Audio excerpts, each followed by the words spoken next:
नमस्कार, मैं हूं अंजलि और आप देख रहे हैं भदोही वाला का समाचार बुलेटिन। आगे बढ़ने से पहले अगर अभी तक आपने हमारे चैनल को सब्सक्राइब नहीं किया है तो कर लीजिए।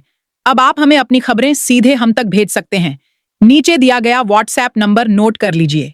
और अगर आप हमारे व्हाट्सएप ग्रुप से जुड़ना चाहते हैं तो लिंक डिस्क्रिप्शन में है। आइए देखते हैं आज की प्रमुख खबरें। आज नरक चतुर्दशी यानी छोटी दिवाली है। इस दिन यम को दीप दान करने की परंपरा सदियों से चली आ रही है। यम को प्रसन्न करने के लिए घर की महिलाएं शाम को स्नान ध्यान कर घर के मुख्य द्वार पर दीपदान करती हैं।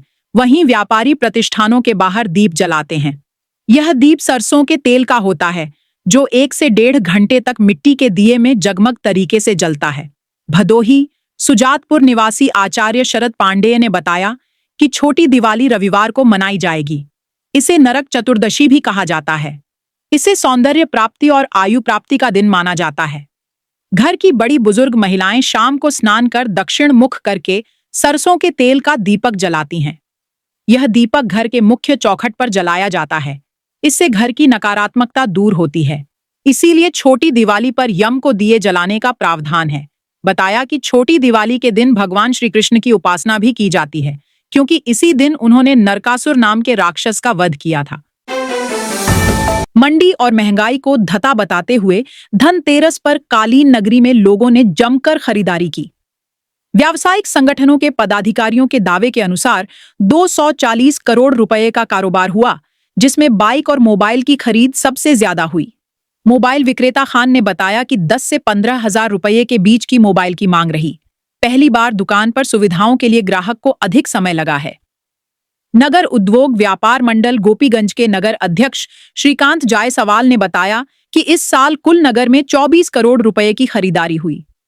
बाइक एजेंसी संचालक ने बताया कि 3000 मोटरसाइकिलें 30 4 पहिया वाहनों की बिक्री हुई है। मिष्ठान की बिक्री भी कालीन नगरी में जमकर होती है। मिष्ठान विक्रेता संघ के अनुसार त्योहारों के चलते करबीन के सदस्यों की मांग और परिवहन की समस्या से मिष्ठान की बिक्री प्रभावित हुई। करीब 2 करोड़ की मिष्ठान की बिक्री होती है, जिसमें लड्डू ज्यादा होते हैं। विशेष अपर सत्र न्यायाधीश पॉक्सो लोकेश कुमार मिश्रा की अदालत ने शनिवार को शादी का झांसा देकर नाबालिग से दुष्कर्म करने के दोषी को 20 साल कारावास की सजा सुनाई। कोर्ट ने दोषी को 20,000 रुपये अर्थदंड भी लगाया है। जुर्माना राशि अदा न करने पर दोषी को 2 वर्ष की अतिरिक्त सजा काटनी होगी। कोइरौना थाना क्षेत्र के एक गांव निवासी नाबालिग को शादी का झांसा देकर भगा ले जाने और उसके साथ संबंध बनाने के साथ ही उसे बच्चा होने के बाद अपनाने से इनकार करने के आरोप में पुलिस ने कोइरौना थाना क्षेत्र के इटहारा गांव निवासी शैलेंद्र माली के खिलाफ मुकदमा दर्ज किया था। उसके 3 भाइयों पर किशोरी के साथ गाली गलौज के आरोप में केस दर्ज किया गया था। जांच के बाद कोर्ट में आरोप पत्र दाखिल किया। मामले में सुनवाई के बाद कोर्ट ने बीते 16 अक्टूबर को उनके तीनों भाइयों को दोष मुक्त कर दिया। वहीं शैलेंद्र माली पर नाबालिग के साथ दुष्कर्म करने का केस चलाने का निर्देश दिया। शनिवार को आरोपी शैलेंद्र माली के खिलाफ हुई सुनवाई में उसे नाबालिग से दुष्कर्म का दोषी पाया गया। विशेष अपर सत्र न्यायाधीश पाक्सो ने दोषी को 20 साल कठोर कारावास और 20,000 रुपये अर्थदंड लगाया। जिले की ग्राम पंचायतों में रुके हुए विकास कार्यों को जल्द ही रफ्तार मिलेगी। पंचायत चुनाव से पहले सरकार की ओर से 15वें वित्त के रूप में अनटाइड मद से 9 करोड़ रुपए का बजट जारी किया गया है। बजट के अभाव से पंचायतों में लंबे समय से कार्य नहीं हो पा रहे थे। अब बजट मिलने के बाद पंचायतों में नाली, खड़ंजा, सड़क और अपशिष्ट प्रबंधन से जुड़े कार्य प्राथमिकता के आधार पर कराए जाएंगे। जिले के 6 ब्लॉकों में 546 पंचायतें हैं। इनमें राज्य वित्त और 15वें वित्त से विकास कार्यों के लिए बजट का आवंटन किया जाता है। आबादी के हिसाब से सरकार वित्तीय वर्ष में अनटाइड और टाइड के अलग अलग खातों में 2 बार में धनराशि मुहैया कराती है। टाइड की धनराशि सिर्फ स्वच्छता आदि पर खर्च होती है, जबकि अनटाइड की धनराशि पक्के कार्य और वेतन आदि में खर्च किए जाते हैं। भदोही के सरोई बाजार का भरत मिलाप आज यानी रविवार को संपन्न हुआ। मेला धनतेरस के दिन शाम से ही शुरू हो गया था और सुबह झांकियों के साथ मेले का समापन हुआ और 1 से बढ़कर 1 लाख निकले। मेले में डांस प्रतियोगिता और झांकी प्रदर्शन मुख्य आकर्षण का केंद्र रहे। मेले में झूले, खिलौने और मिठाई की दुकानों के साथ साथ खानपान के स्टॉल भी खूब लगे रहे। यह मेला प्रतिवर्ष दीपावली से 1 दिन पूर्व धनतेरस के अवसर पर आयोजित किया जाता है। जो अब स्थानीय परंपरा का अभिन्न अंग बन चुका है। मेले के सुचारू संचालन और सुरक्षा व्यवस्था बनाए रखने के लिए पुलिस प्रशासन द्वारा पुख्ता इंतजाम किए गए थे।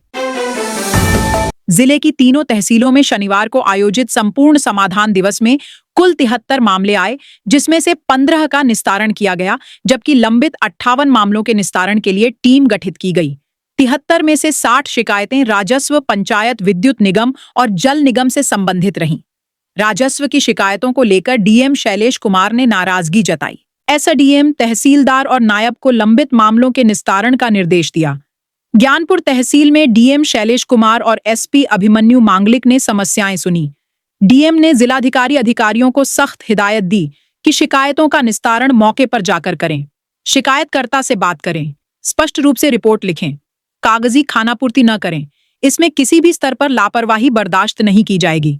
जल निगम की तरफ से हर घर जल नल योजना से पानी की आपूर्ति सही ढंग से न करने और खराब सड़कें न बनाने पर एक्सआईएन को फटकार लगाई। डीएम और एसपी ने सुनवाई के दौरान राम शिरोमणि निवासी अमिलहरा ने अवैध अतिक्रमण रोकने, विवेक कुमार निवासी गूधना ने बैनामा की जमीन पर कब्जा, बुधना देवी निवासी वारी ने बैनामा कराई गई जमीन पर अतिक्रमण की शिकायत की। डीएम ने संबंधित मामलों का निस्तारण का निर्देश एसडीएम को दिया। तहसील में कुल 32 प्रार्थना पत्र आए, जिनमें 6 मामले निस्तारित किए गए, 26 लंबित रह गए। जिले में धनतेरस और दीपावली के मद्देनजर 18 से 20 अक्टूबर तक भदोही, ज्ञानपुर और गोपीगंज में भारी और कमर्शियल वाहनों का रूट डायवर्ट रहेगा। पर्व में बाजार में भीड़ के मद्देनजर यातायात विभाग ने निर्णय लिया है। इसे प्रभावी बनाने के लिए प्रमुख स्थानों पर जवानों की तैनाती की गई है। यातायात प्रभारी अनिल सिंह ने बताया कि भदोही से आने वाले ज्ञानपुर शहर की ओर किसी भी व्यावसायिक वाहन को जाने की अनुमति नहीं है। ज्ञानपुर शहर की ओर किसी भी व्यावसायिक वाहन को जाने की अनुमति नहीं।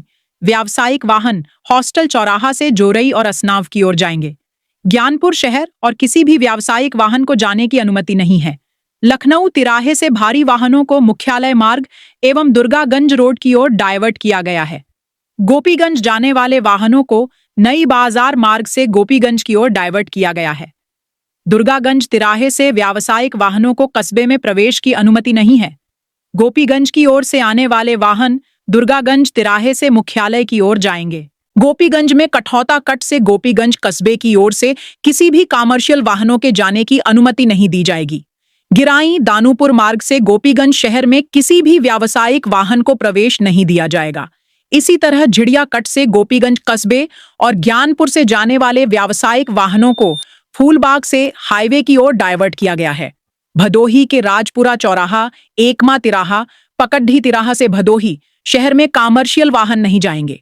राजपुरा चौराहा से जौनपुर जाने वाले वाहन बाईपास होकर जाएंगे और ज्ञानपुर व सुरियावां जाने वाले व्यावसायिक वाहन नेशनल तिराहा होकर अपने गंतव्य को जाएंगे। जनपद का सबसे बड़ा व्यावसायिक प्रतिष्ठान अग्नि सुरक्षा संसाधनों से लैस हो गया है। 200 से अधिक दुकानों वाले 3 मंजिला निर्यात भवन में आग से बचाव के इंतजाम होने से आयातियों को राहत का सांस मिली है। बीड़ा अधिकारियों को देखरेख में कर्मी संयुक्त पाइपलाइन बिछाने के बाद अग्नि संसाधनों से लैस कर अंतिम टच देने में जुटे हैं। उम्मीद है कि इस माह के अंत तक कार्य संपन्न हो जाएगा। स्टेशन रोड पर भदोही औद्योगिक विकास प्राधिकरण बीड़ा द्वारा निर्मित 4 दशक पुराने निर्यात भवन में अग्नि सुरक्षा की व्यवस्था होने से आयातियों ने राहत की सांस ली है। 1980 में भदोही औद्योगिक विकास प्राधिकरण बीड़ा के गठन के बाद करीब 1000 वर्ग मीटर क्षेत्र में 3 मंजिला भवन का निर्माण कराया गया था। इस काम में लगभग 44,55,000 रुपए की लागत आई है।